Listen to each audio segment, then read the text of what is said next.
की महापौर पदाची जवळपास आज सर्व 29 महानगरपालिकांची आरक्षणाची सोडत ही आज निघणार होती मंत्रालयामध्ये. ती सोडत आता जाहीर झाली असं आपल्याकडून सर्वांकडून समजलेलं आहे. अहिल्यानगर महानगरपालिकेकरता हे इतर मागास प्रवर्ग महिला याकरता हे आरक्षण आज जाहीर झालेले आहे. त्यामुळे आता या बाबतीमध्ये जसं आम्ही युती म्हणून लढलेलो होतो, राष्ट्रवादी असेल किंवा भारतीय जनता पार्टी असेल, तर आता एकत्रित बैठक होऊन याच्यामध्ये निर्णय घेतला जाईल की महापौर कोणाचा होणार हे ठरवलं जाणार आहे. आणि त्याच्यानंतर मग महापौर कोणता होईल याच्यातनं हे देखील पुढे आता ठरणार आहे. म्हणून अद्याप कुठल्याही प्रकारे अजून चर्चा झालेली नाही. त्यामुळे पालकमंत्री साहेब असतील किंवा सुविधा असतील किंवा राष्ट्रवादीचे आमचे नेते मंडळी असतील या सर्वांची चर्चा करूनच पुढचा निर्णय घेतला जाईल. युतीमध्ये राष्ट्रवादी मोठा पक्ष आहे, तसं मग तुमचं पहिले पीएम राहील का?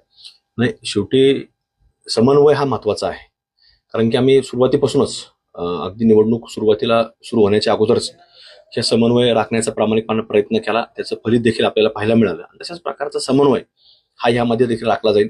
आता प्रत्येकाला इच्छा असते की कुठेतरी आपल्याला मिळालं पाहिजे आणि त्यामुळं भारतीय जनता पार्टीचे इच्छुक असतील, राष्ट्रवादी काँग्रेस पक्षाचे इच्छुक असतील, या सर्वांमध्येच आता कुठेतरी इच्छा असतीच. त्यामुळं त्या प्रकारे आता पुढचा निर्णय देखील घेण्याकरता आम्ही एकत्रित बैठक करून तो निर्णय घेतला.